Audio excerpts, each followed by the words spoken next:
Every day, our environment is undergoing changes. Changes that impact and affect our world.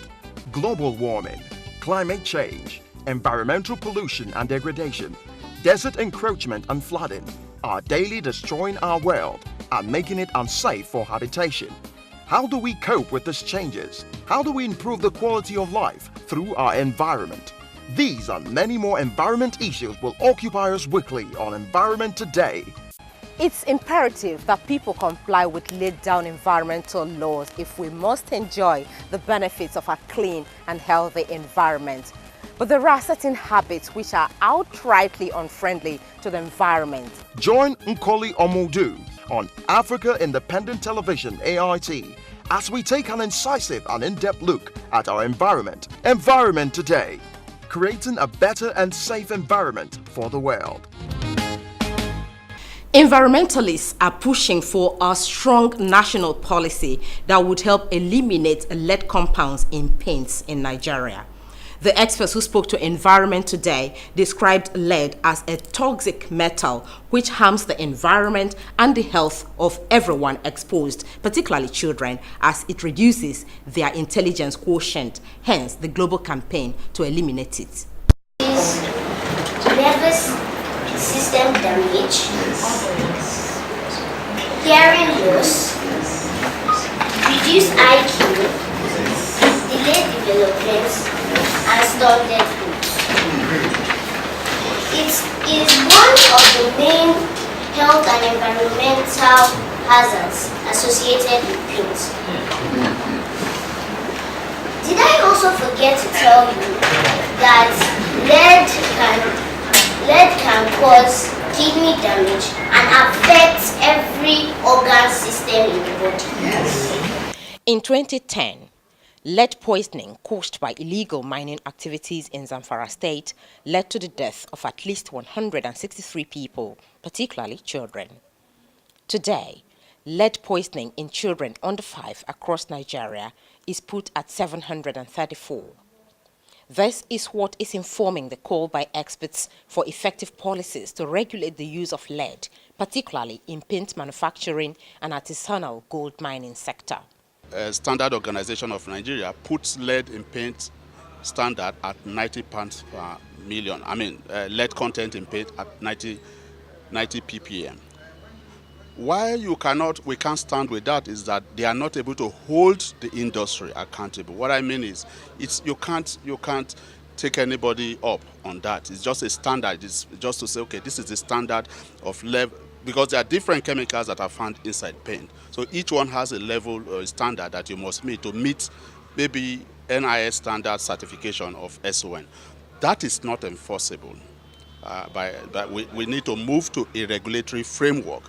And to be able to do that, it is the National Environmental Standards and Regulatory Agencies, that's NESRIA, that will be able to, because we are looking at the environmental component now. It's not just as a chemical. We're looking at the impact on the environment, impact on children, impact on waterways, impact on just every other ecosystem. The people that are more vulnerable to this effect of lead, they are the younger ones, because the lower your age is, the more vulnerable you are to lead. That's why we say that this thing can be transferred, the lead, it can be transferred even from the mothers breastfeeding. In terms of the bones in the body, you know, the bone contains calcium. This lead comes to substitute the bone, the calcium in the bone. So it makes it very dangerous. In your body system, you need oxygen. And when the lead gets there, instead of aiding the oxygen to be moving around your body, it disallows it. It aids the removal of oxygen from your body system. And what causes? That's why it causes some of this of those effects. The 2009 International Conference on Chemicals Management requires parties to eliminate lead in paints by 2020. The need to achieve this target in Nigeria necessitated the 2016 study to assess the level of lead in solvent-based paints for home use in Nigeria. If you want to advocate, you first have to find out what is the situation on ground. So we did one in 2009, and this time around, we decided to see what has happened, what has changed over the years. What we find presently is the industry is gradually moving towards lead-free paint. Because of the attention is being given, the industry recognizes now that we have to move to lead-free paint because the alternatives are available. Now, one key thing that we found in this report is that whereas in 2009 we had about 100% of the paints with lead levels above 90 parts per million, in this case, we had something close to like 60%. So it does mean that there is some change happening somewhere. A lot still needs to be done because, again, the informal sector is huge.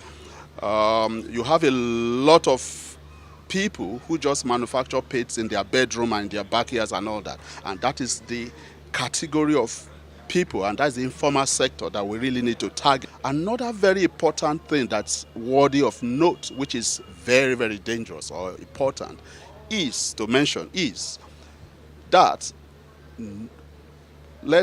paints products in Nigeria are not labeled. They are not labeled, so you do not even know what kind of chemical constituents they have. So that's very dangerous. We don't know anywhere in the world where you have chemical products that do not carry labels. And this is really intentional, at least for Nigerian paint. So we are using this medium that whereas we need to immediately put a regulation in place to at least fast track the process, because if we have to get to 2020 goal of SICAM to phase out lead in paint, then a strict regulation has to be put in place. In response to the International Conference on Chemicals Management, the United Nations Environment Programme and the World Health Organization designated every 22nd to 28th October as the International Lead Poisoning Prevention Week of Action. This year's theme is Ban Lead in Paints, and Nigeria is keying into this campaign. Some of our members are already producing lead-free paint, and the rest are making effort to key in. Because over the years, like this year, we met severally with the Standard Organization of Nigeria. Like I said there, we meet from time to time. We set the standard in conjunction with them, and then from time to time we also meet to review the standards if there is a need to do so.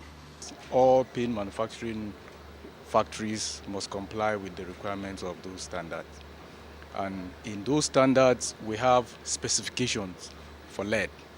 And those specifications are according to global permissible levels of 90 ppm or less. Lead is a toxic heavy metal used in paints, cosmetics, and mining activities, but has been found to be harmful to humans and the environment.